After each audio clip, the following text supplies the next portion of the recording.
and welcome to Coping with Donald. I'm Phil. It's July 9th, 2025, and I finally went to H&R Block to finish my taxes. I had done my own taxes. It was the first time that I had ever put in Social Security earnings. And I estimated my earnings, because they have that special thing to go through that you might not have to pay taxes on all your earnings, and it might be more than the standard 15% deduction. And so I put in an amount that was probably about $5,000 or $6,000 too low. And then the IRS sent me a letter, and they said, well, we think you made a mistake, and we're going to ask for you to pay taxes on that $6,000, and as a special bonus, you can pay taxes on another, I believe it was $9,000, which would also, by the way, that would have been taxed in a higher income bracket. I'm sorry I'm so sweaty. My air conditioner's broken, by the way.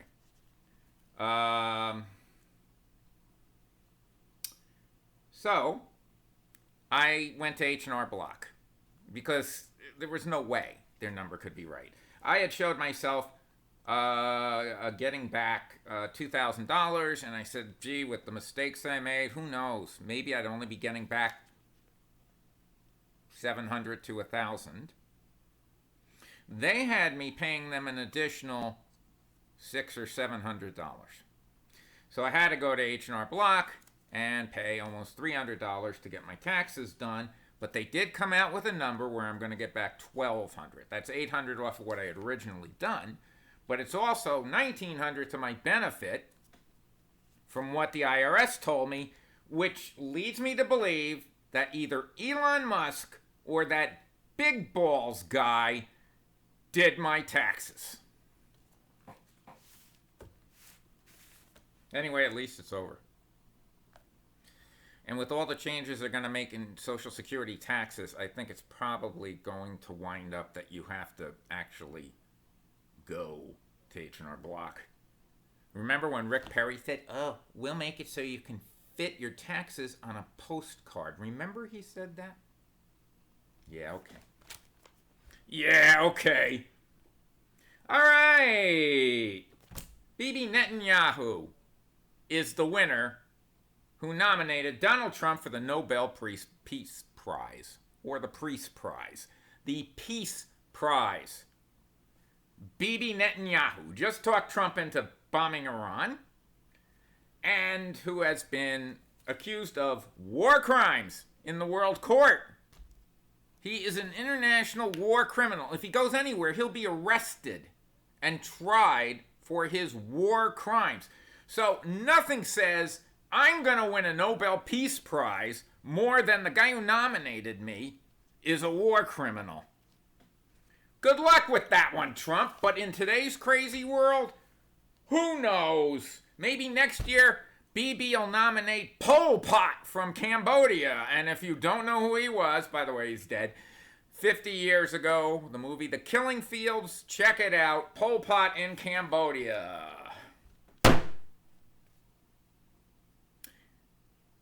Donald Trump, speaking of killing people, I don't know why people aren't paying attention to this. You know, they're all, of course they're talking about Texas. All right, that goes without saying. But, you know, he's talking about windmills, and he's talking about whales, and he's talking about, you know, the shark in the water and all that kind of stuff, all the stupid stuff he always talks about. And in the middle of that, he slipped in, we're going to put in a 200% tariff on pharmaceuticals.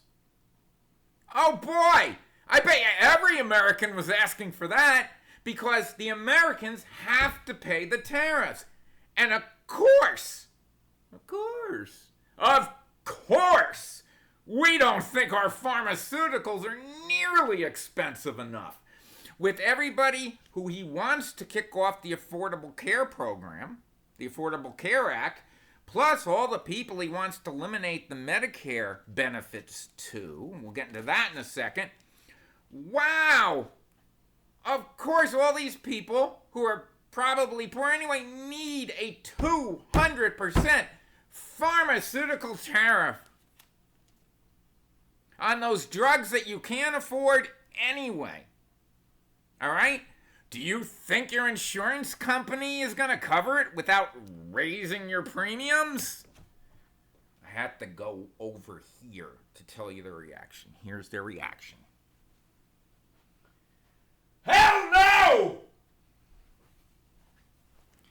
That is the pharmaceutical reaction to picking up on that coverage without increasing premiums. Is there one American who asked Donald Trump for that? Name one. Just one.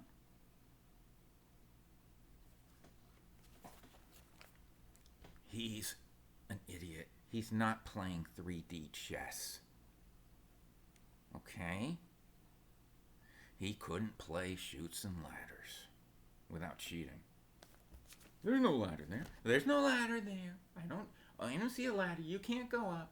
You have to be behind me. Oh no, I didn't land on a chute.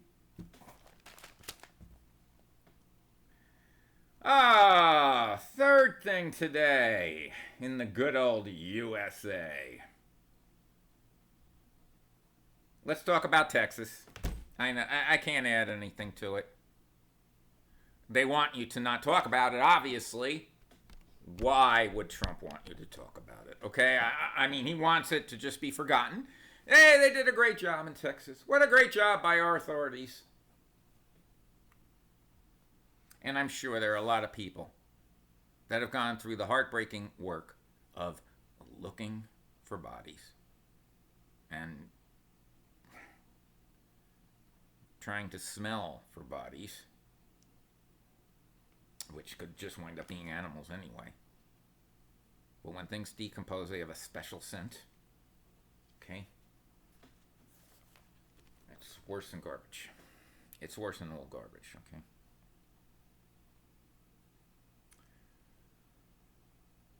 And it's 118 people, I think the last I heard, have been found deceased. There's still 160 missing. This is going to turn out to be 250 to 300 people deceased, apparently. And I can understand Donald Trump did not conjure up the rain. He ignores climate change, but he did not conjure up the rain. He defunded the weather service, but he did not conjure up the rain. It was a flash flood, okay, that took a very short time to develop. Amazing how fast that happened. And the force of that river, you know what it looked like? It looked like the water, because I've seen this great wonder of the world, Niagara Falls, and it looked like the water that's just about to go over the falls of Niagara Falls. It's so powerful, so strong, so awesome. You're there like, oh my gosh, wow. And that's what this little nothing river looked like. You can see all the debris it's taking along with it, so you see how fast it's moving.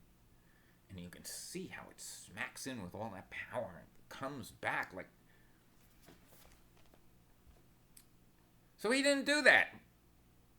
But then again, I just want somebody to recall something about Benghazi with 4 people. And it got talked about by the Republicans for what, 8 years? To try to soil Hillary. Or how about even the 13 poor people, soldiers, who died in Afghanistan from that one bomb blowing up? And they talked about it, and in fact, at one of Biden's State of the Union speeches, Marjorie Taylor Greene and Lauren Boebert shouted at him through the whole thing about those people. And that didn't get dropped. Okay? So I don't know why this would get dropped. And Donald Trump always doubles down on everything. So if you complain about it, guess what? He'll cut the weather service even more, which they'll probably do again next year anyway. You know, the Trump people, they seem to be like, and this is my last thought for today, but do you remember when you were in high school And there were the cool kids and the jock kids and the strong kids that would bully the other ones or insult the other ones to the point where you didn't even want to be alive. And a successful day at high school was about escaping their verbal and physical wrath. Okay? Look at the Trump people. They have high school bully attitudes. Look at Tom Homan. Tom Homan looks like the type of guy, while he's deporting people, he looks like the type of guy that in high school would come up to you and say, I'll meet you on the south side of the school. You better be there at 3:05 after the school closes so I can beat you up. That's what Tom Homan looks like. And now he's got a position where he can abuse people. Look at Kristi Noem. Now, if she isn't the high school protected girl, number one in status that everybody's afraid of for whatever reason, because her father will kick their father's ass, or she will put you on a list where no one will talk to you, or worse, they will harass you, or her boyfriend will come and punch you in the nose. That's Kristi Noem. And she wears the costumes to prove it.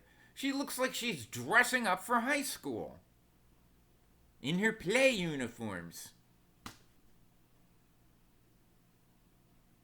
And to watch these people trying to be cool, in essence, that's what they look like, and image is everything. Image is everything. To watch them parade around their treasured, I'm going to be cool with my cruelty, alligator Alcatraz, I don't know, prison in Florida that just flooded. Speaking of, this is a good week for flooding, huh? And just flooded. God knows what would have happened to those people. They would have been there in this flooded area. I really doubt that people would have gotten them out.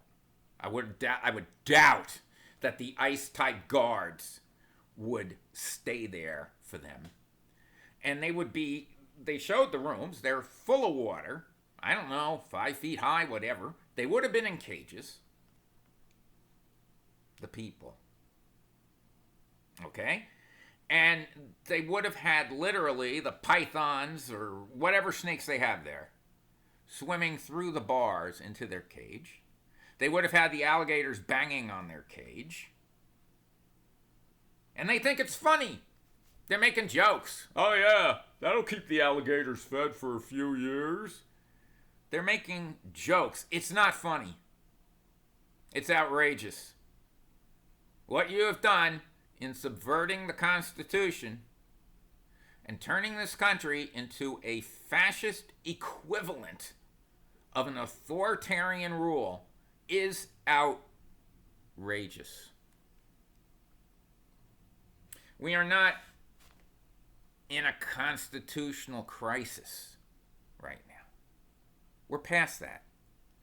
And this was a thought, I believe it was Jonathan Capehart who said this, the person on TV, the commentator. He said, we're not in a constitutional crisis. We're past that. We have to reestablish the Constitution if ever one day we can get a government in there that will do that.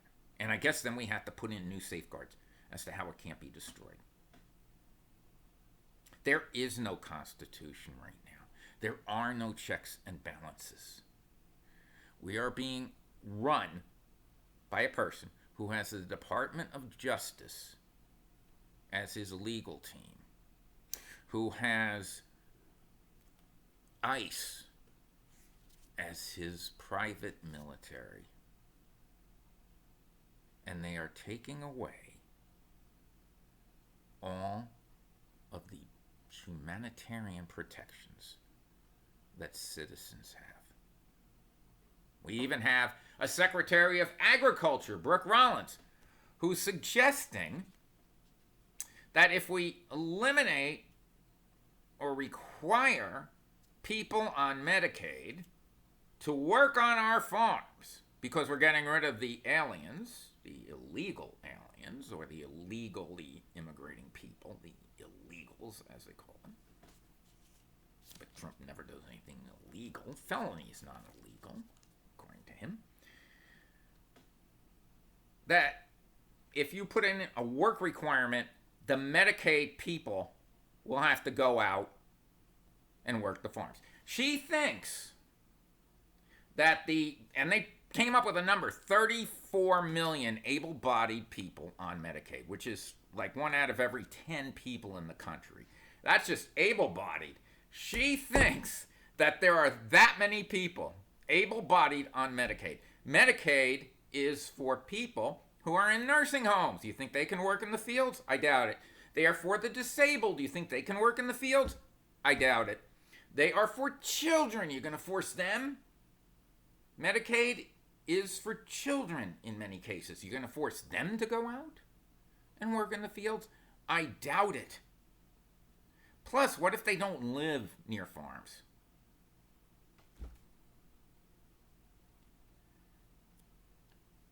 It's time to realize that because we are a country of a lot of people who hate, and I know there's a lot of people out there who are just like, oh, okay, but we'll just let them do what they want to do and still be their friends. I can't be their friend. They can't be my friend. I got dumped last summer by a woman who said, well, you're a Democrat. And I had done nothing to deserve the dumping. I was nothing but gracious to her and never talked politics. Okay? It can't happen in America. And there are so many of the MAGAs, the hardcore MAGAs, that have put this country in this kind of mindset and in this kind of malevolent power. I don't know how we're going to get out of this. But at some point, as their own lives are being destroyed, aren't they going to say, oh, we were wrong. This isn't good for us. It's not even good for us, let alone everybody else. And it's destroying people. It's destroyed the country. Okay? We are past the point. We are not the country that we were. That has been destroyed. We can either fight to get it back, or we can go on as a horrible nation that basically will be trying to stand on its own because it will have no allies. Not good allies. Again, too bad Pol Pot's still not alive. I'm going for cataract surgery tomorrow, and I knew I wouldn't want, I really don't, with the plastic eye patch thing for the next week, I don't want to be on, you know. So I really, really felt the need to make this now. So much so that I hope it doesn't rain when I try to go on my walk.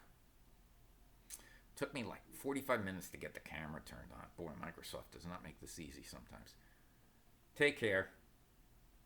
Take care. Because for you people younger than 50, you're going to have to fight to regain the values of this country. The real values. Not the pseudo-Christian values that are just an excuse to vote to hurt people. The real values. Take care of yourselves. And hopefully I'll be on again in a week. Take care.